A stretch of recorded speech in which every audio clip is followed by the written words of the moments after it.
Here's how so-called black people have been socially engineered and manipulated for generations. Now let's look up the definition of social engineering. Social engineering is defined as the use of centralized planning in an attempt to manage social change and regulate the future development and behavior of a society. Now, one of the first things I want to read to you is Law 11 from the 48 Laws of Power, because it's one of the main premises of this video. Law 11, learn to keep people dependent on you.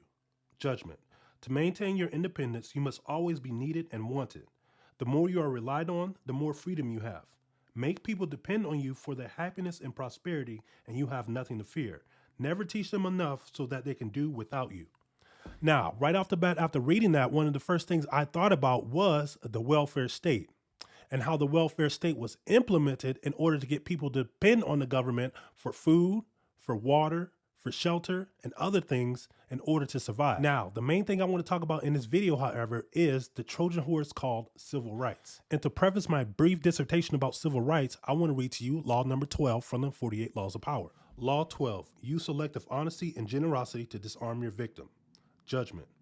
One sincere and honest move will cover over dozens of dishonest ones. Open-hearted gestures of honesty and generosity bring down the guard of even the most suspicious people. Once your selective honesty opens a hole in their armor, you can deceive and manipulate them at will. A timely gift, a Trojan horse, will serve the same purpose. Now, as I'm going to break down further, civil rights is that Trojan horse in which our people have continuously been manipulated by. Now, the next book I'm going to read to you is from my book, Land of the Free, Home of the Slave, because in there, I give a brief quote from a judge who explains what civil rights truly are and how they operate. When we speak of a person having a right, we must necessarily refer to a civil right as distinguished from the elemental idea of rights absolute. We must have in mind a right given and protected by law, and a person's enjoyment thereof is regulated entirely by the law which creates it. Now, I'm going to read that last part one more time. We must have in mind a right given and protected by law, and a person's enjoyment thereof is regulated entirely by the law which creates it. So the main thing our people have been fighting for, which is civil rights, is actually privileges under the auspices and under the label of rights. So this is why our people still get treated or mistreated according to the law, because actually they're still operating under privileges and not under constitutionally protected rights, because privileges honestly can be revoked or disregarded at any point in time. Now, let's get into the marketing and psychology of it all, because this is at the crux of how our people have been socially engineered and manipulated for generations. Now, to help break this down, I'm going to be reading from the book, Marketing to Mind States, because it deals with behavior, design, and psychology behind marketing. First, I want to read what is a mind state. In short, mind states are activated in temporary moments of high emotional arousal, otherwise known as a hot state. When we are in an emotionally aroused mind state, we rely on more subconscious emotional factors to make decisions, making us more susceptible to influence. That's the underlying reasons for why emotional marketing work. And the title to chapter 7 is called Trigger the Behavior. Consider this: when people are in a state of high emotional arousal, they are more susceptible to influence. That's technically why emotional marketing works. Once you have somebody in that state, you need to understand how to make it intuitive and easy for them to make a decision. Now, let's talk about all the civil rights bills that were passed and why they were passed and the events that led up to the passing of all the civil rights being actually passed.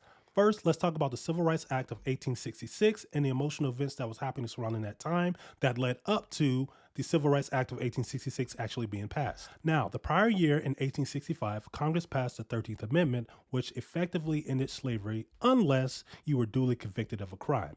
So the other states capitalized off that last part and implemented what's called black codes. And guess what else popped up in 1865? The birth of the KKK. So the KKK, who were Democrats by the way, started committing heinous acts against our people by openly murdering them, lynching them, burning their bodies, etc. This prompted Congress to pass the Civil Rights Act of 1866 in order to protect the newly freed slaves in their civil rights. And so the Civil Rights Act of 1866, the Civil Rights Act of 1875, the Civil Rights Act of 1968, the Civil Rights Act of 1957, the Civil Rights Act of 1960, all had the same pattern in which there was civil unrest amongst a group of people. And so due to that civil unrest, Congress would then come in and act as the good guys and pass civil rights legislation. But remember what I read earlier in the fact that civil rights are controlled entirely by the people who creates it. So while there's the illusion of progress, the underlying issue has never been addressed or fixed, which is and always will be having and claiming a nationality. Now, in my hand, I have an American Heritage Dictionary, 4th edition. I'm going to read to you under the term black what it states in here, because that term is used as a term of identity in which it really isn't, but I'm going to show you how it was marketed to our people during a time of highly emotional stress. The Oxford English Dictionary contains evidence of the use of black with reference to African people as early as 1400, and certainly the word has been in wide use in racial and ethnic contexts ever since. However, it was not until the late 1960s that black gained its present status as a self-chosen ethnonym with strong connotations of racial pride, replacing the then current Negro among blacks and non-blacks alike with remarkable speed.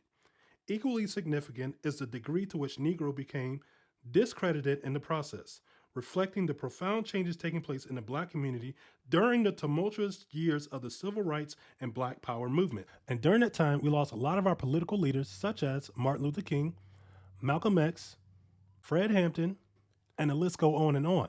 So that term black was being marketed to us during a time where we were highly emotional due to everything that was going on. And that's really the pattern of how we as a people have been socially engineered and manipulated while we're in states of highly emotional arousal.